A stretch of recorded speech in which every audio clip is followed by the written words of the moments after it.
Before we dive into creating input forms, there is something we need to understand, and that is what we call the CSS Box model. If you don't have a background in web development, then this is a very important part. You need to understand how web pages work. So according to the box model, let me bring out something I've been hiding since. This is it. We're going to use this to demonstrate the box model. So according to the box model, every element on a web page is placed within a box. Each and every element, be it an image, a text, or icons, all of them are inside an invisible or visible box. Now, why is it important for you to understand the box model? It's vital to understand the box model, especially if you don't have a web development background, because it's a basic foundation of how elements on web pages are displayed or positioned. And it also defines how much space an element is going to occupy on a page. So let's not go further. Let's use this as an example.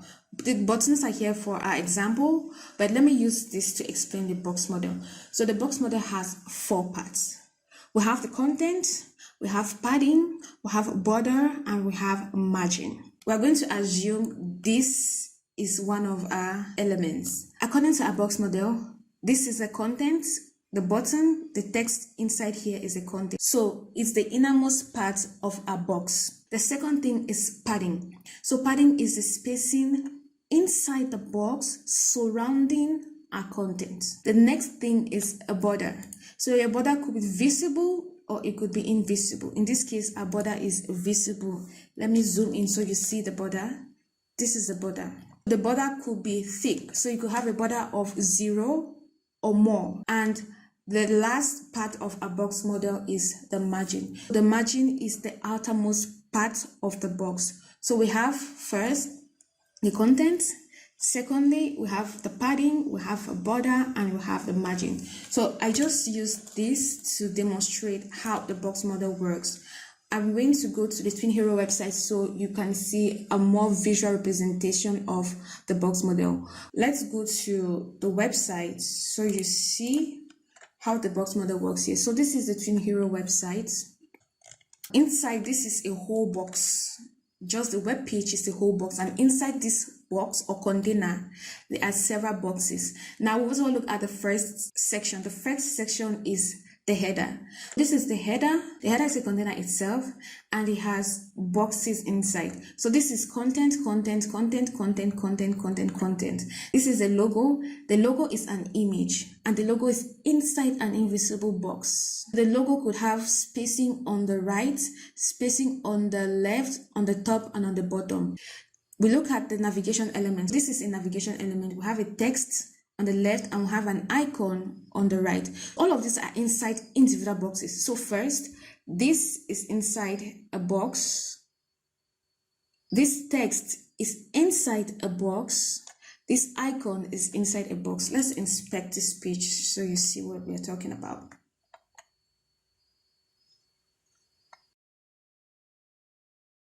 So this is a box.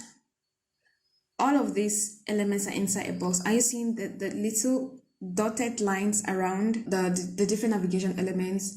There is spacing between the different elements. Now we come to the first one where you have UX services. That is the main box. Inside the main box, we have a smaller box. Inside that smaller box, we have the text. And on the right, we have another small box that contains the icons. So that is how web pages are. Each element is placed within a box. This is a container. This is inside a box. This is inside a box. This is inside a box. This is inside a box. Even with this chart, but here, it's inside a box. This is the content. This is the content. This is spacing here. This is spacing on the left, spacing on the right, spacing top, spacing on the bottom. So guys, that is how the box model works. So it's very important for you to understand that. And if you're going to be designing for mobile or designing websites, it's important for you to understand how that works. So you know how to calculate. If there's going to be a button, the button will have padding, it's going to have margin, and the border. All of that is going to culminate to form the dimension of that button. Now we have spoken a lot. Let's start creating our input forms. We'll duplicate this like we did, Control D, make sure it's selected, then I'm going to drag it down, hold down Shift and drag it down so that it doesn't move haphazardly on or within the frame. Okay, I'm going to rename this to input forms, and we're going to centralize this. Remember we said we're going to be creating a variance using our components. We're going to make use of this as a reference. The first thing we're going to do is to duplicate our envelope, because that's what is going to make this input here. We've selected it, we've brought it down, and I want to reduce the dimension because the dimension currently is 48 by 48. I want to reduce it to 16 since it's for mobile. I'm going to constrain the proportions of this. So when I constrain this, if I enter 24, it's going to reduce it proportionately. I hit this, then I'm going to enter 16 because that's what we want to change. And when I'm done, I'm going to hit the enter key on my keyboard and it's reduced it proportionately. If this was unlocked, let me undo and unlock, and let me enter 16 again. You saw what it is. It shrunk it disproportionately. Now I'm going to enter this again, 16. Make sure that it's locked, then you enter your dimension, which is 16, and that's it. We've reduced our icon to 16 pixels. The next thing is to add our text. Make sure your text tool is selected first, then you click on the or within the frame. I'm going to call this label, and we're going to give a style, one of the styles we earlier created. Come to our text panel, select the 4 dots, and you hit the paragraph style we added, and that is it. I'm just going to give this a width of about, let's say, 300 pixels. Then we'll align this to the left. Okay, now I want to give this an auto layout. So if I give this element an auto layout, it's going to automatically add spacing, vertical spacing and horizontal spacing, and it's also going to automatically give it a padding top, bottom, left and right. Make sure the 2 elements you want to give an auto layout to are selected, then hit Shift A on your keyboard. Okay, so this is how you know auto layout has been added. You notice that the auto layout panel has expanded and it's given a vertical gap of 10. It's given a horizontal padding of 10. So this is the padding. When I hover over the horizontal padding input, you see the way it shows on the input form we just created. Now that we've created our auto layout, we're going to apply the spacing values we earlier created. If you did not watch the video, please, you have to go back, especially if you don't know how to add spacing values to your variables or your local variables. You will need to go back to the video, then come and continue. We'll add a vertical gap, we'll add a horizontal and vertical padding. So first is the vertical gap. Click on the drop down and we're going to go down to apply variable. And this is the spacing we created. So we're going to give this a spacing of 8. Then for the padding left and right, we're going to give it, make sure you click on the icon here on the right. Click on the icon on the right, then we're going to give it a padding of 12. If you notice there's some sort of a minute change in it, and we're going to give this a padding of, let's say, 12 too. I think we are good to go. So you see, we've added the padding, we've added the vertical and horizontal padding, and all of it has added to the height and the width. Remember that our original width of this box was 300. Now the width of this envelope has added, and the spacing between the element has added, and the padding left and right has also added to make the width, and the same thing with the height. So I've created our very first input form, and this looks good. The next thing we are going to do is to add this to our component library. So make sure this is selected. You come to this icon here again, and we're going to create a component. Click on it once, and we have created a component. So this is how you know you've created a component. Remember the purple outline. The next thing we do is to give this component a name. We'll call this input form. And when you're done, you hit enter key on your keyboard. Now that's just one component we have created. The next thing is we have to create variants. And why do we need to create variants? Because we have different options for this particular input form. You can have an input form without the left icon. You can have an input form with a left and the right icon, and you could have an input form with just the right icon. Now in this case, we have the password that is going to need a left and a right icon. How do we do this? We need to select this component we created first, and we are going to do what? Add a property. We'll come to the right panel where you have property. You're going to hit the plus button, and we're going to create a variant. All properties are going to have a name and a value, just like with the local variables we created where we have spacing, we had a number, then we had a value. The difference now is we're going to give this one a specific name, which is just a name, and the value is what is going to be important. In this case, input forms have different states. So an input form could have a state of being hovered.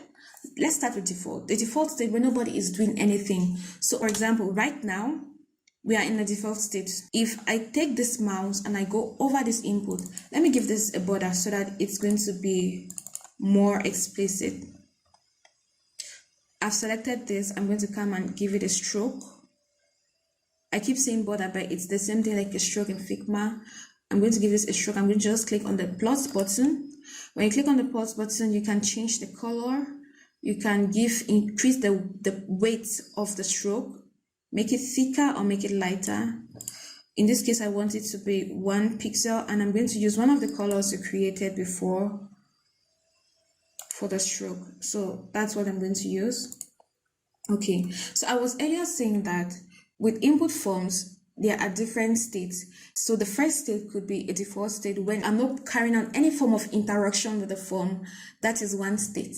Another state is if I take this mouse and I go over this form, what happens? I'm sure we are used to using contact forms. We have gone to sites where they tell you to fill in an information, maybe your first name, your email, your phone number, and you might have noticed some minute changes when you were trying to enter the information. So now if you take the mouse and go over this input form, that is a state of being hovered. So I've just hovered with my mouse over this input form. So in that case, I might decide to style it differently. I might decide to give this a border with a different color, or I might decide to give this box a shadow. So that's one state. So with the focus state, if I take this mouse and I click inside, so let's assume that this is name, they're asking for my first name here. If I take this mouse and I click inside the input box, then I'm already in a focus state. Now I'm focused on what I'm doing. I'm about to enter information inside that form.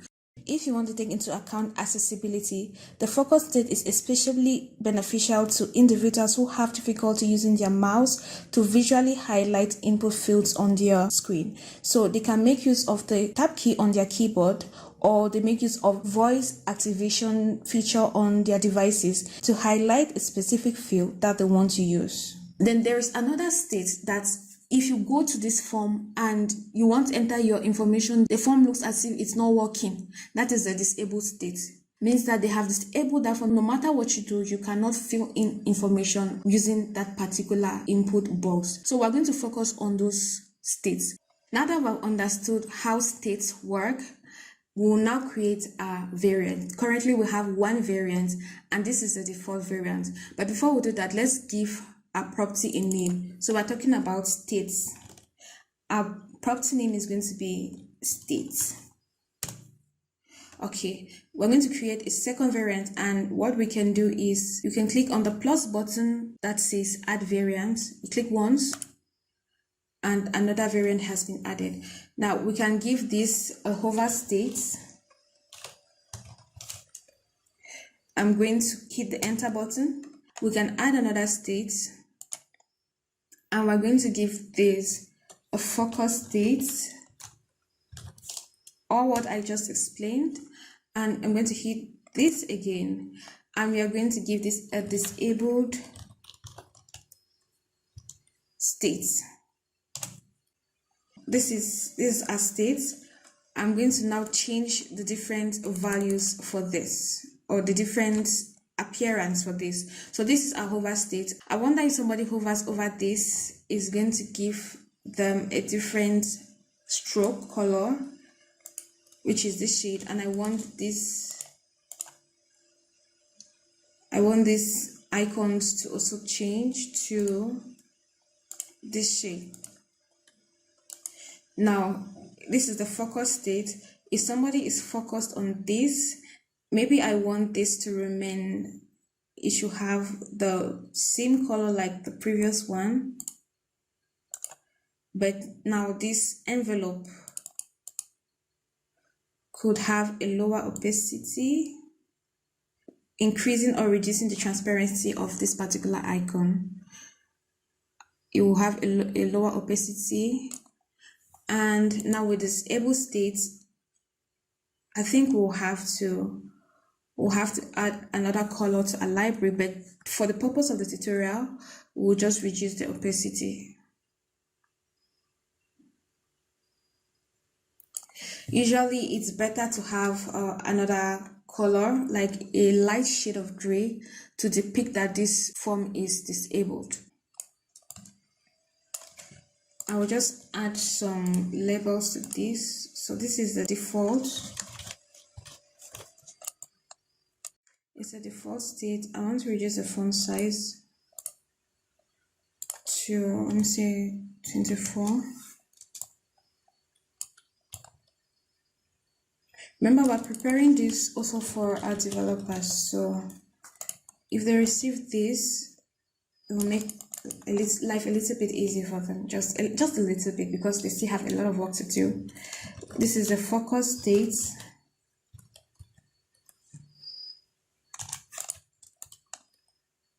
And this is a disabled state. So I've done that. Another thing to take note of is the way we interact with input forms using our mobile phones or our mobile applications is different from the way, or it's slightly different from the way we interact with input forms when we are on a desktop. So for example, with a desktop, we have our mouse, right? And you can hover over something. But with a mobile phone, you don't have a mouse. And hovering over an input form in the desktop is a state. So which means that with mobile, that particular state is eliminated. Now that we've understood exactly how the states work, we're going to be adding another variant, and this is the variant we're going to be adding to our component library. So make sure that the component is selected, then you select the edge and you drag down to expand it. We're going to now add another variant. So make sure this is still selected. You come to where you have properties and you click on the plus button and select variants. Now we're going to enter a name. We are creating a right icon option, or a right icon variant of the input form. So we'll call this right icon. And we're going to give this a value of false. Why do we give this a value of false? We're giving this a value of false because at the moment, the only variant within this component library doesn't have a right icon. All of them have left icons, but they don't have right icons. So that is why right now, this particular option is false. So we make sure that you enter false and we click on create property. Now all of this is false. Now where is the true? We need to duplicate this and we are going to give it a value of true.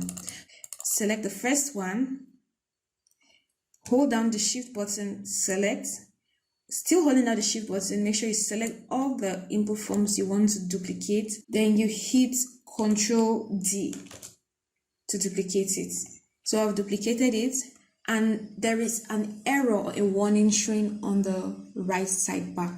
It's showing that we have duplicated this same input form that has the same properties. So because this one doesn't have a right icon at the moment, and because the value of the right icon is also showing false, it's showing that there is some sort of an error somewhere. So we need to fix this error. How do we fix this error? We need to give this a value of true. That's the first step. The first step is to give it a value of true. It will eliminate the error, but remember, we have not still added our icon to the right. So we're going to add an icon to the right. Okay, now I'm zooming in. Here we have 14. We're going to duplicate this. So select this icon first, hit Ctrl D to duplicate the icon. Then select, still with this icon selected, hit your arrow right to move it one step to the right. So it has moved it, but remember that the size has exceeded the normal width of the input form. Now we need to reduce this width so that it fits the same width of the other input forms. Now this was 14. We'll subtract 14 from here. So the gap here was 14. We subtract 14 from here, enter. Then the icon that we just added is 16 pixels. So we'll have to subtract 15 pixels from this width. So with this selected, I'm going to come to where we have width, and I'm going to subtract 16. It has balanced out the width of this input form. Now that we know the width of this, we can do the same thing we did here. We duplicate the icon here, and we're going to give all the widths of the labels within 270 pixels. So we're going to do the same thing here. We duplicate this, move it one step to the right, and we're going to give this a width of 270.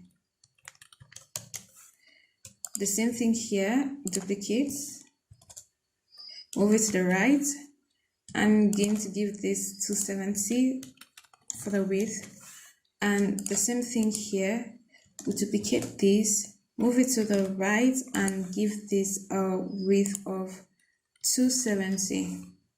Enter. Okay guys, so we've added different variants. We've added different variants to our input form component library, and we've added icons. So there's one icon that's missing that we need to add again. I just realized that we missed that, which is the visibility and invisible icon. So I'm going to look for invisible. Hopefully we'll see, or we'll say hide. Okay, this is it. This is the icon I'm talking about. We need to add this, very important. And we need to add the visible icon. This is it. This is very important for a password, and we need to add a lock icon. I said one icon is missing. Apparently it's about 3 icons are missing. We need to add a lock icon for our password. Okay, so let's just make sure that we add this to our component library. Multiple components, and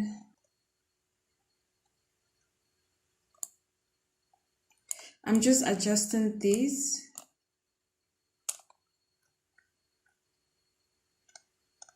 Now that we have a different variants of our input form within our component library, the last thing we need to do is to make sure that our text fall under the text property. So the importance of having this as a text property, it just makes it dynamic. So if, for example, you want to change the label on one form, it's going to affect the labels on all the other forms, just like the way component library work. So make sure that only the text within are selected. Remember, we're holding down a shift button to select all the elements we want to make the change to. When you've selected all of the elements, then you come to the right where you have label. You see it inside some sort of a box too, or rectangle. You hit the icon on the right that says create text property. We're going to call this text, and the value is going to be labeled, so nothing will change there. We have created a text property. Now let's see how this works. I'm going to enter first name.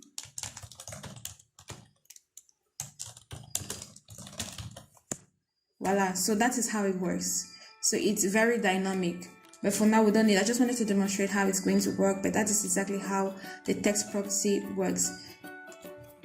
So guys, we've come to the end of how you can add input forms to your library and how you can add icons to your design system and also to your component library.